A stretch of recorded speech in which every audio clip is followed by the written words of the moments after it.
பாலாஜி வேணுகோபாலுடைய இயக்கத்தில் பாண்டியன் ஸ்டோர்ஸ் புகழ் குமரன் தியாகராஜன் கதாநாயகனாக அறிமுகமாகி இருக்கக்கூடிய திரைப்படம் தான் குமார சம்பவம். இந்த திரைப்படம் எப்படி இருக்குது அப்படின்னு பார்த்தீங்கன்னா, படத்தினுடைய கதை இயக்குனராகக்கூடிய லட்சியத்தில் பல தயாரிப்பாளர்களுக்கு கதை சொல்லி வந்துட்டு இருக்காரு நாயகனான குமரன். சின்ன வயசில் தன்னுடைய தந்தையை இழக்கக்கூடிய குமரன் தாத்தா அம்மா தங்கை என ஒரு குடும்பமாக வசிச்சுட்டு வந்துட்டு இருக்காரு. அவருடைய வீட்டோட மேல் மாடியில் குடியிருக்காங்க சமூக செயற்பாட்டாளரான வரதராஜன், அதாவது இளங்கோ குமாரவேல். பல்வேறு சமூக பிரச்சனைகளுக்கு எதிராக வடக்கு தொடர்ந்து போராடிட்டு வந்துட்டு இருக்காரு அந்த வரதா அப்படின்ற கேரக்டர். அவர் அடுத்தடுத்த போராட்டங்கள் பண்ணுறதுனாலேயே கீழே இருக்கக்கூடிய குமரன் வெகுவாக பாதிக்கப்படுறாரு. அந்த போராட்டங்களுக்கான பின்விளைவுகளை குமரன் எதிர்கொள்ள வேண்டிய சிச்சுவேஷன்ஸ் வருது.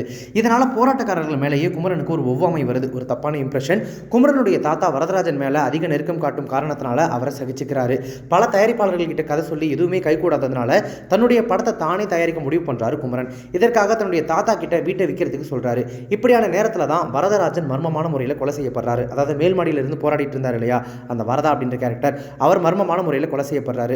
குமரன் வீட்டை விற்று தன்னுடைய படத்தை இயக்கினாரா, வரதனை கொன்றது யார் என காவல்துறை விசாரணையின் வழியாக சொல்லப்படுற கதை தான் இந்த குமார சம்பவம் திரைப்படத்தினுடைய கதை.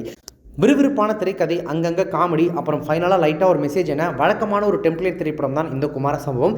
இந்த வழக்கமான கதையை கிரேசி மோகன் பாணியிலான ட்விஸ்டட் நகைச்சுவையால் சுவாரஸ்யமாக சொல்கிறதுக்கு ட்ரை பண்ணியிருக்காரு படத்தினுடைய இயக்குனர்.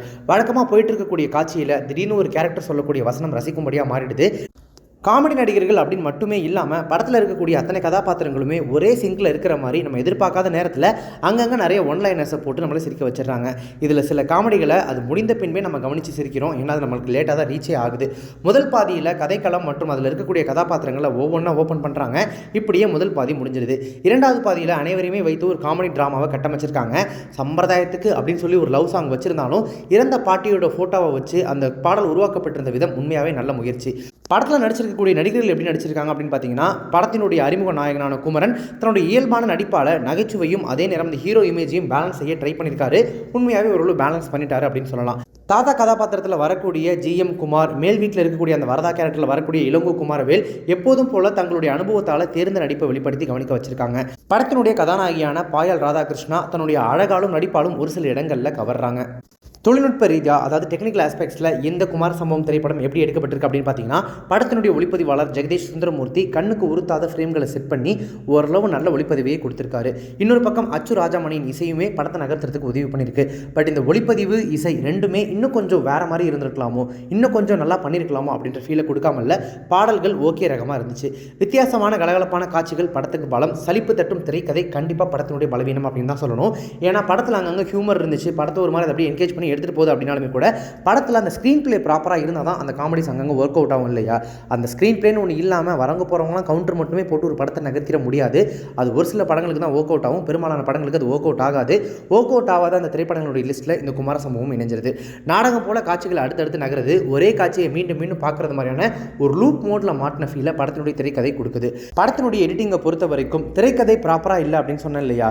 திரைக்கதை ப்ராப்பராக இருந்திருந்து அதை எடிட்டர் இன்னும் கொஞ்சம் வேறு மாதிரி தொகுத்திருந்தார் அப்படின்னா படத்தில் ஒர்க் அவுட் ஆகக்கூடிய காமெடிக்கும் அதுக்கும் கண்டிப்பாக இந்த திரைப்படம் உண்மையாகவே குமார சம்பவம் வேறு மாதிரி ஒரு சம்பவம் ஆகி நம்மளை ஈர்த்திருக்கிறதுக்கு வாய்ப்புகள் இருக்குது. அது திரைக்கதையில் தான் சொதப்பிருச்சா இல்லை எடிட்டிங்கில் அது இன்னும் கொஞ்சம் வேறு மாதிரி மாற்றிருக்கலாமா அப்படின்றது படக்குழுவினருக்கு தான் வெளிச்சம். மொத்தத்தில் இந்த குமார சம்பவம் திரைப்படம் எப்படி இருக்குது அப்படின்னு பார்த்தீங்கன்னா, வழக்கமான கதைக்களம் தான் அப்படின்னாலுமே கூட அதில் புதுமையான பல காட்சிகளை புகுத்தி படத்தை முடிஞ்ச வரைக்கும் கலகலப்பான நகைச்சுவையாக நகர்த்துறதுக்கு ட்ரை பண்ணியிருக்காரு படத்தினுடைய இயக்குனர் பாலாஜி வேணுகோபால். குமாரவேலின் அந்த இறப்புக்கான காரணம் சொல்லும் இடை கண்டிப்பாக புதுமையாக இருந்துச்சு.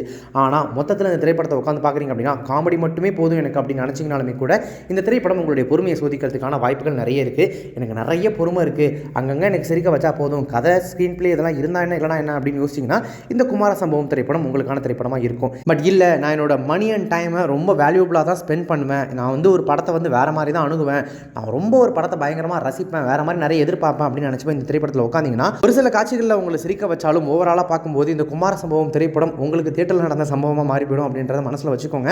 மற்றபடி ஓகே, ஒரு தடவை அப்படியே பொழுது போலனா பார்க்கலாம் அப்படின்ற லெவலுக்கு தான் படத்தை எடுத்திருக்காங்க.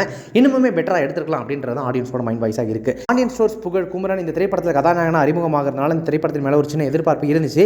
முதல் படம் அப்படின்றதுனால இது ஓகே நல்ல அறிமுகம் தான் அப்படின்னாலுமே கூட அடுத்தடுத்து அவர் தேர்வு செய்யக்கூடிய கதைகள் கதாபாத்திரங்கள் இன்னும் வேறு மாதிரி இருந்துச்சு அப்படின்னா தான் இந்த திரைத்துறையில் ஒரு ஹீரோவாக அவரால் ஜெயிக்க முடியும் அப்படின்றது மட்டும் உறுதி.